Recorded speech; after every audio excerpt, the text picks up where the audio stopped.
Hello, everyone. Welcome to the Faith Focus Weekly Discipleship Podcast. My name is Kevin Rognus, and I'm the Discipleship Director here at Faith Covenant Church. I just want to thank you for watching or listening and to remind you to subscribe to make sure you don't miss any of these episodes that come out usually every Wednesday. I also want to ask that you would leave a review, if you haven't already, to let us know how we're doing and if there's anything that we can improve upon. In the past few episodes, we've been talking a lot about history. It's a really important biblical theme. It pops up all throughout the Bible. I've said enough about that on previous episodes, so please check that out if you haven't already.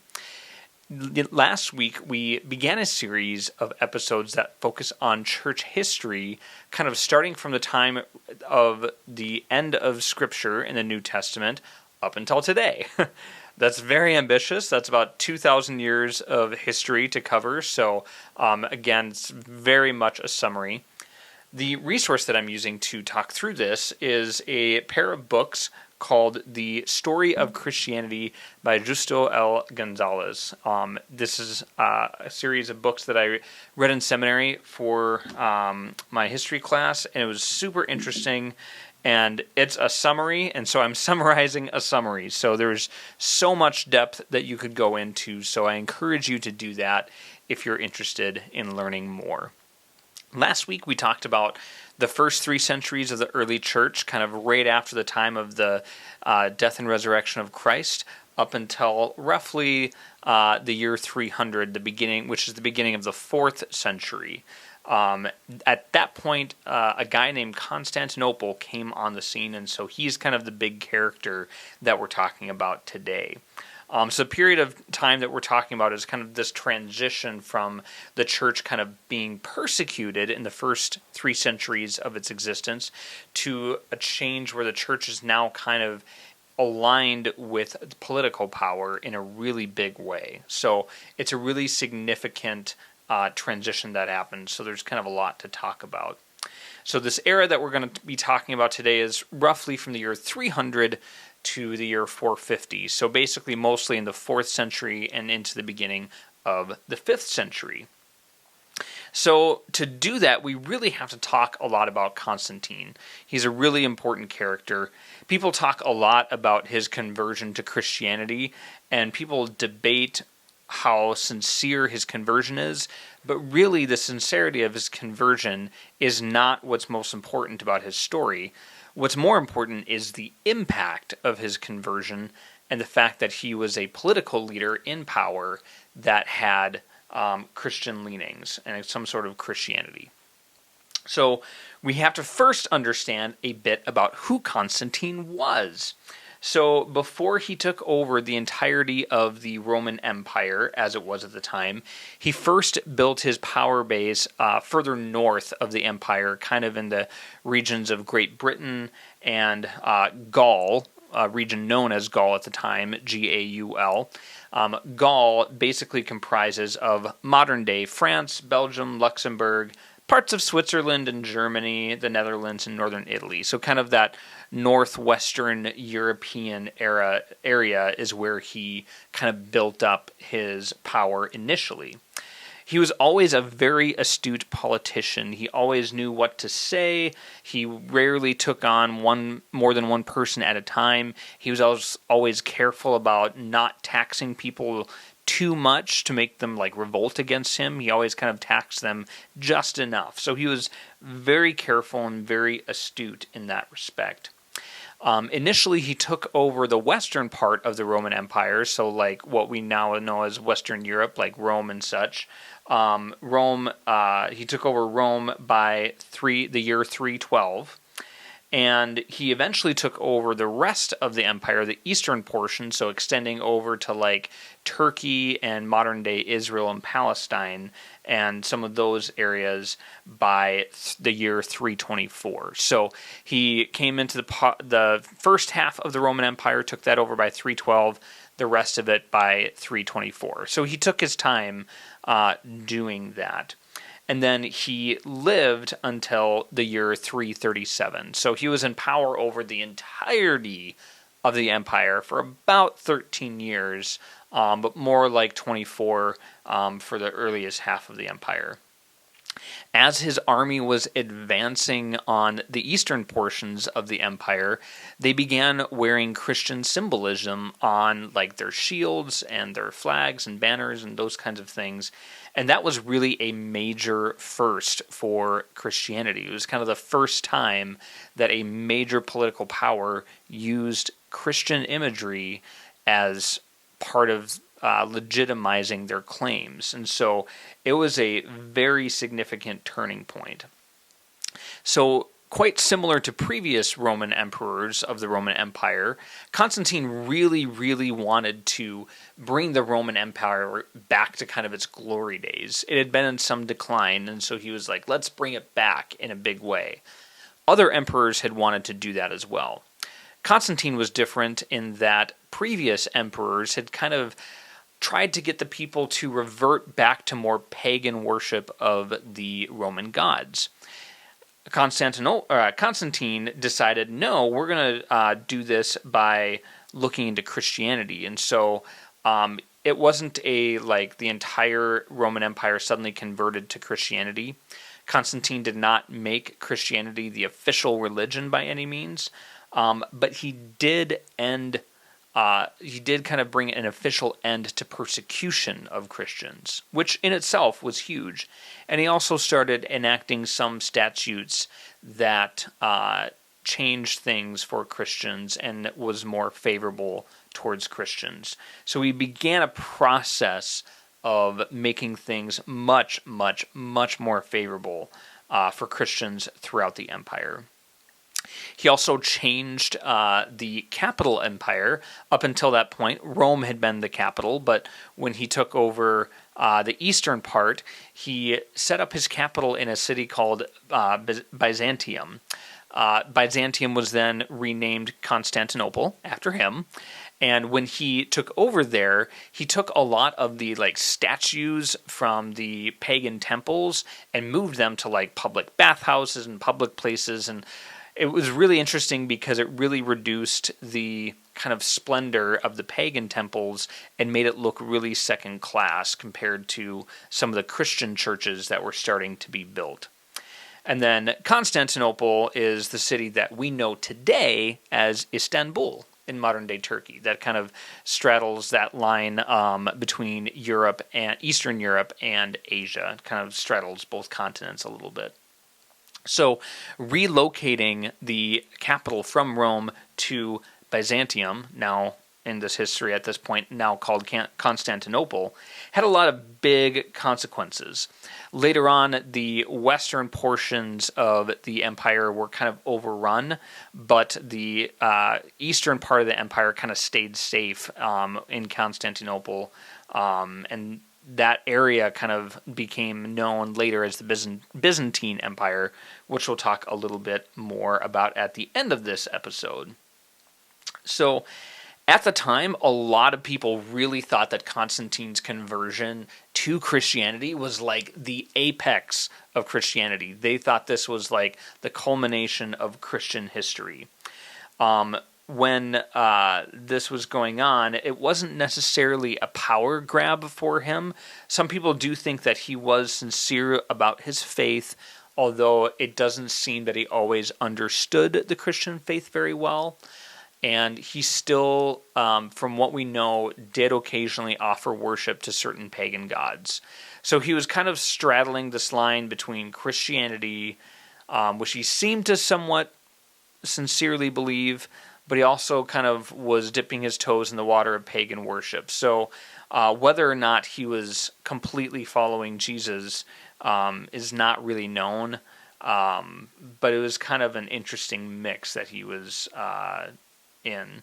So again, his policies were starting to favor Christianity. That kind of was slow change on the legal side.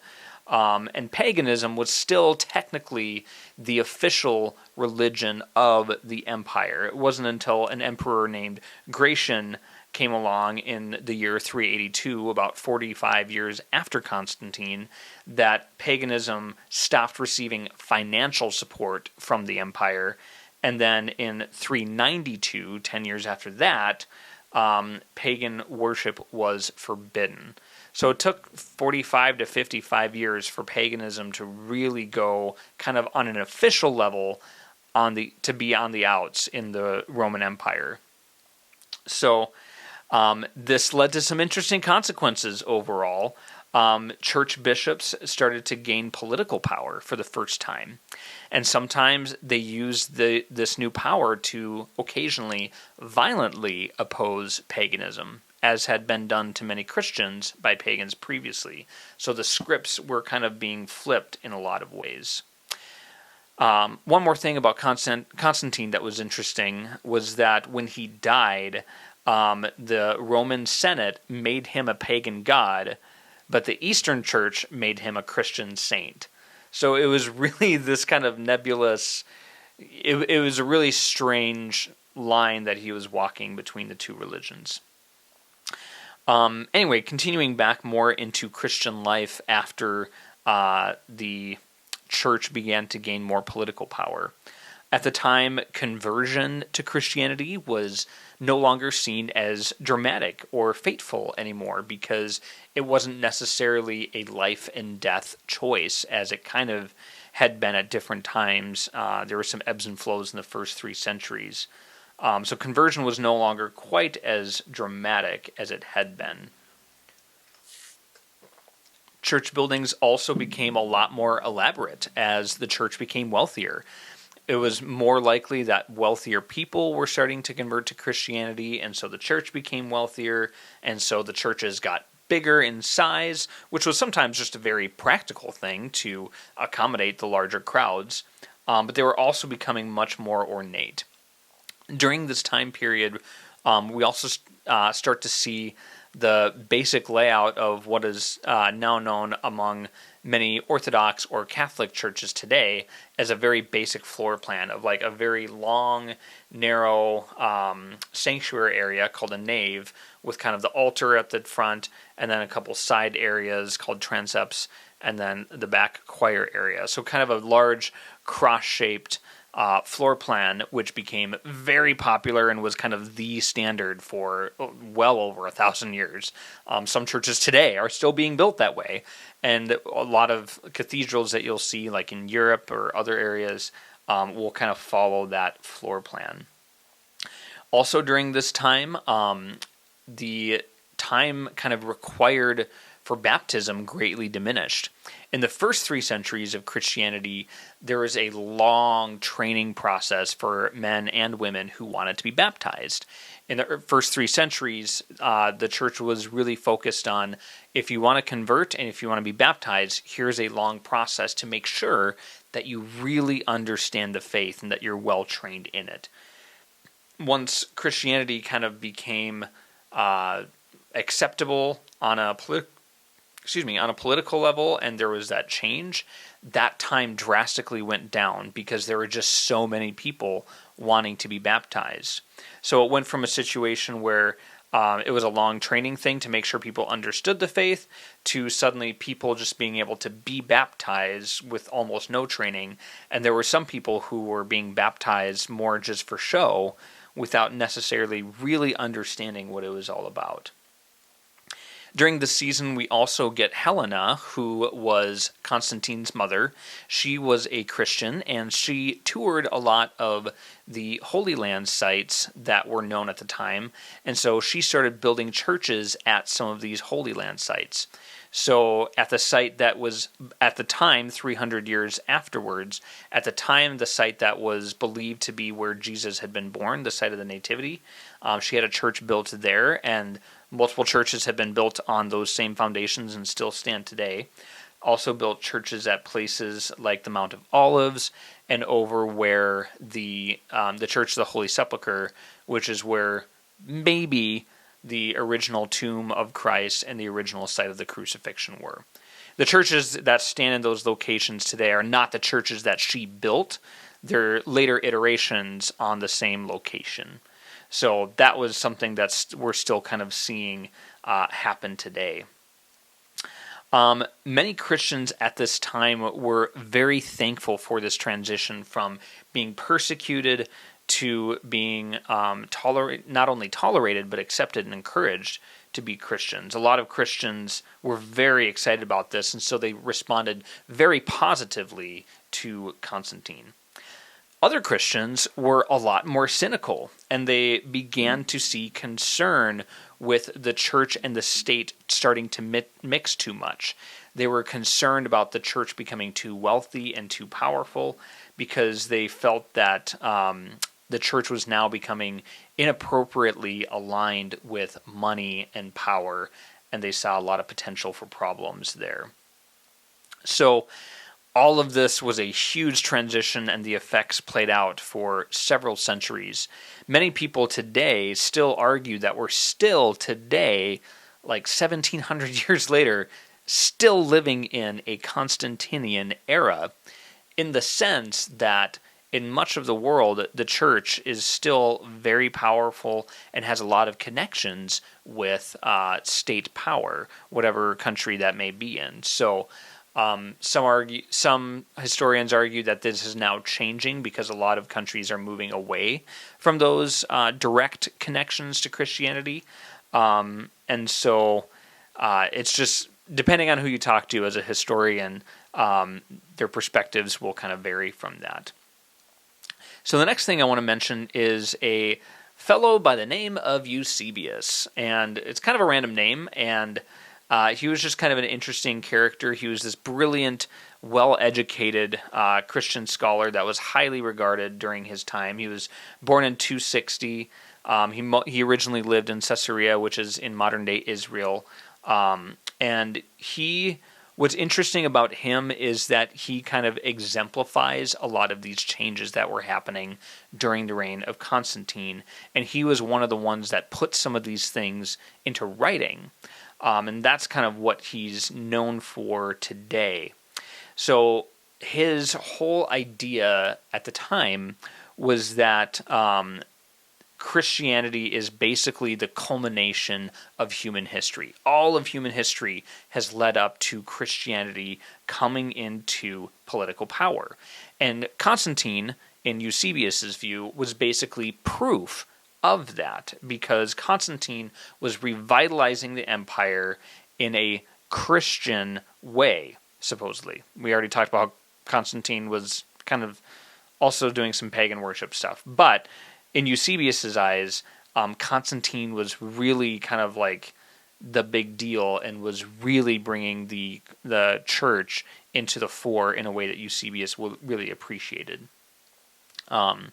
What's important with Eusebius is that we see Christian theology to some extent changing to fit its new circumstances.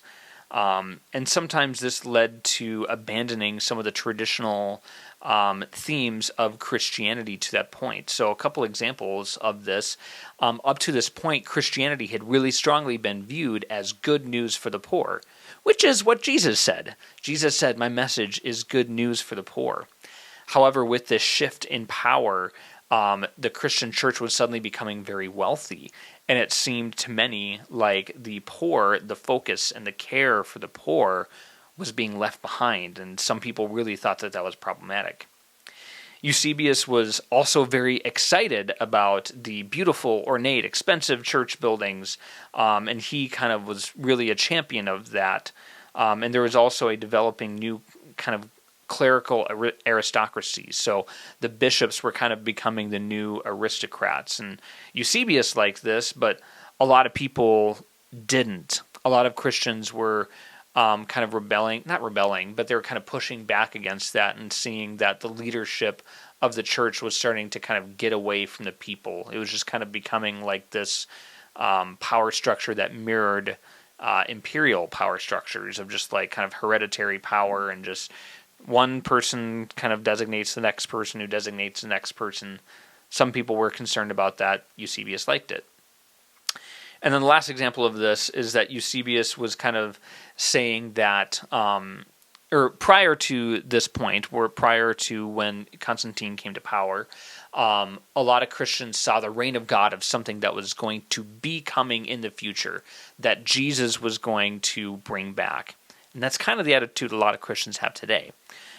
For Eusebius, he was kind of thinking that, hey, the kingdom of God has arrived. Constantine has brought us the kingdom of God because now Christianity is the religion of the power of the state. So the kingdom of God has already arrived, and all you need religion for, all you need the church for, is just to get to heaven.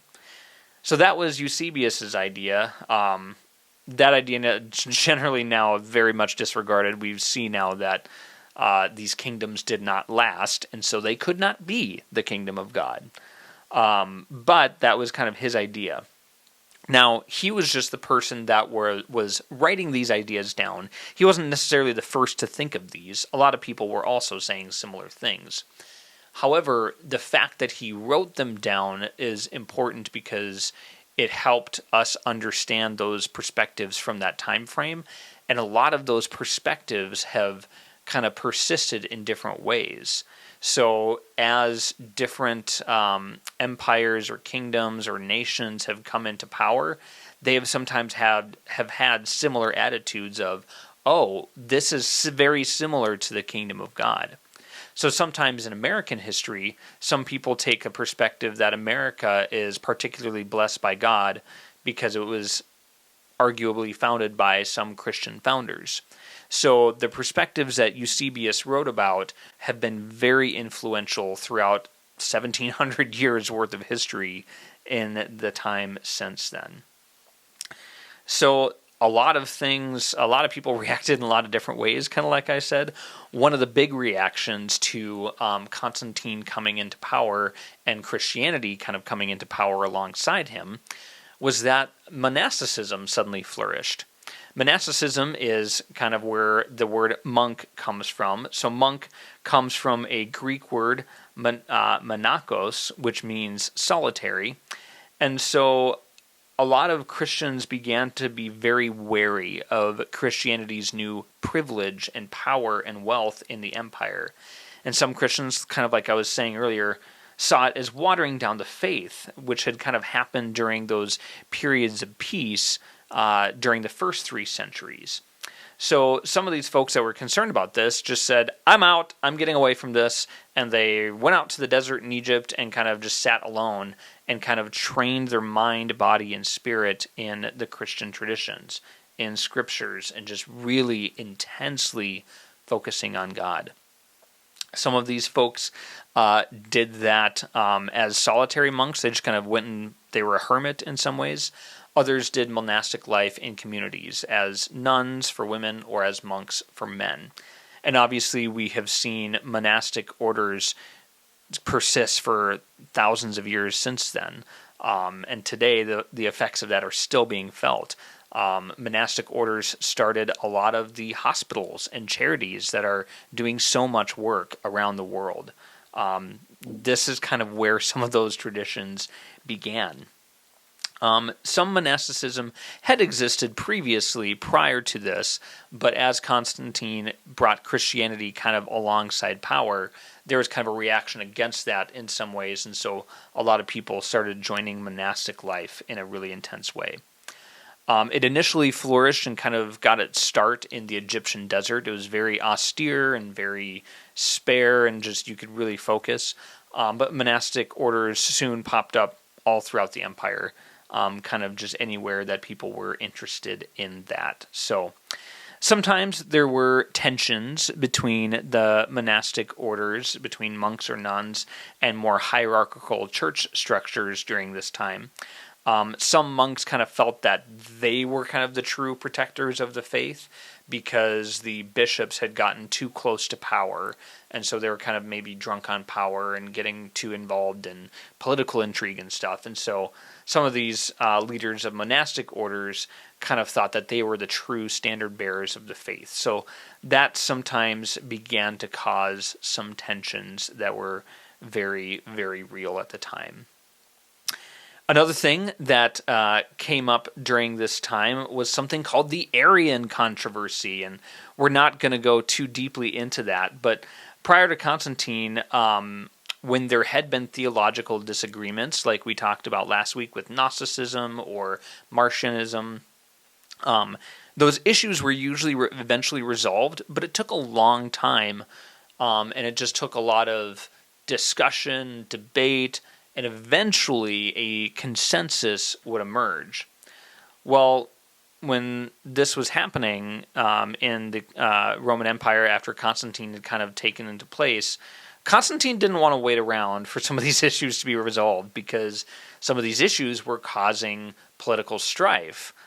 People in the church were kind of getting into factions and kind of starting to create some unrest and turmoil. And so in the Arian controversy, there were kind of two parties going on. The first was led by a guy named Arius, which is what the controversy is named out of. So Arius was, in his theological viewpoint, in a very nutshell version, was that Jesus was begotten by the Father and thus had a beginning. So it was this idea that Jesus was not eternal, and so Jesus was somewhat separate from God.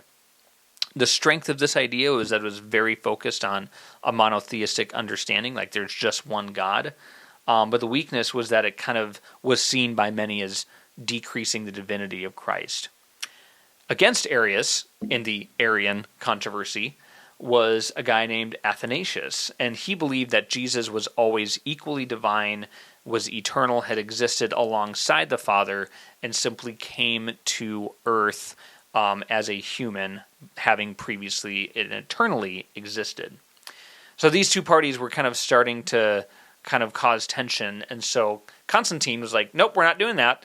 Get it together. And so Constantine convened a council and gathered a bunch of bishops at something called the Council of Nicaea in the year 325. Long story short, the council mostly adopted the second view that I mentioned that was advocated by the Athanasius guy, the view that Jesus was always divine and always eternally existed. The council adopted this view. It didn't there was still debate afterwards, and it wasn't really totally adopted by the whole church until many decades later at a second council in the year 381, well after Constantine. That council happened in Constantinople. It's very tricky words. It's like a lot of tongue twisters. But at the Council of Nicaea in 325, that was kind of the point where the controversy really started going in favor of Athanasius and people that agreed with him. It wasn't immediately accepted by everybody. There still was some unrest about it, but eventually it did win out, and it's still a major part of our theology today. It's a major part of what we call the Trinity, in believing that there is God the Father, God the Son, and God the Holy Spirit existing as three persons of one substance. The Council of Nicaea also is important because out of that council we get something called the Nicene Creed. Some of you may or may not be familiar with this. It's more common in the Catholic Church, but it's basically an adaptation of the Apostles' Creed that had been started in Rome some hundreds of years prior, and the Nicene Creed adds some content to basically make it clear that we do not take the Arian perspective on some of these matters. So that's some of the stuff that was coming out of the Council of Nicaea and just what an impact that had. So that was kind of a lot of stuff that happened during the lifetime of Constantine. Like I said earlier, he passed away in the year 337 after having been in power of the entire empire for 13 years, but a couple decades prior to that in other ways. A couple of his three sons ruled for a while. Eventually, one of them took over the whole empire again because they were kind of sharing power for a while, and then eventually it all kind of fell to one. Eventually, when all his sons were passed away, Constantine's nephew, Julian, he came into power over the entirety of the empire. Julian was not a fan of Christianity. He was a pagan worshiper. He wanted people to be more supportive of that. He did not persecute Christians. He tried to kind of reinvigorate pagan worship in a few different ways. So he tried to kind of reform some of the pagan, like priestly structures to kind of mimic the church structures that he saw happening, to try to learn from them and try to make it a successful thing. But it ended up not being entirely entirely successful. He didn't roll back any pro-Christian laws, and he didn't institute persecution. He was simply seeking to restore paganism and to organize it in a way that the church did. I only bring this up just to kind of show that Constantine didn't suddenly make the empire Christian and then it was Christian forever. There was some kind of ebb and flow to it. It took some decades for paganism to be officially outlawed, kind of like I said earlier in 382 and 392. So during this season of this big transition, there were a lot of very highly respected and influential Christian writers, thinkers, monks, nuns, and such. I'm not going to go into all of them because there's too many of them. But there's a lot of church leaders that were so important and that I encourage you to dig into on your own. Some of them include the aforementioned Athanasius, who was instrumental in defeating the Arian heresies. There were 3 siblings that were really well known. There was a sister named Macrina, and then her 2 brothers, Basil the Great and Gregory of Nyssa. They were all from Cappadocia, which is kind of modern-day Turkey. They were really influential in their eras and in their times. And then another person from Cappadocia was Gregory of Nazianzus. I'm not sure how to pronounce that. But those folks were from those areas. Ambrose of Milan, Milan being in Italy, he was another highly influential preacher and bishop. He's kind of known, he stood up against a really powerful emperor at his time, and he kind of won the day and kind of was able to successfully stand up against him. And he did that in kind of the western part of the empire that was kind of starting to go into some decline. And that's kind of very much in contrast with a guy named John Chrysostom, who was a very influential preacher. He was very widely regarded as just a masterful preacher.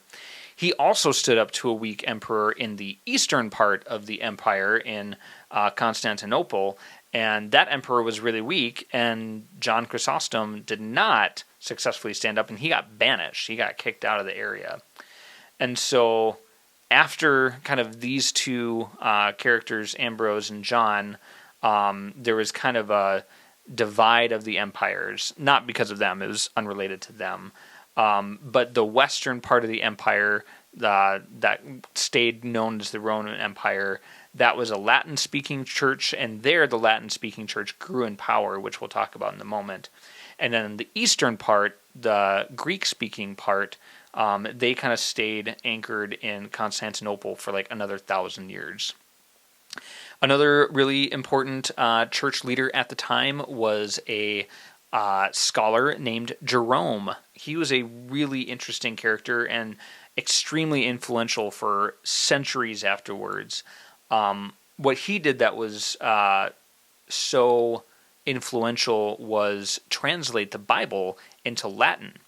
Now, he was not the first person to do that. Other people had worked on translating the Bible into Latin for Latin-speaking people in the western part of the Roman Empire.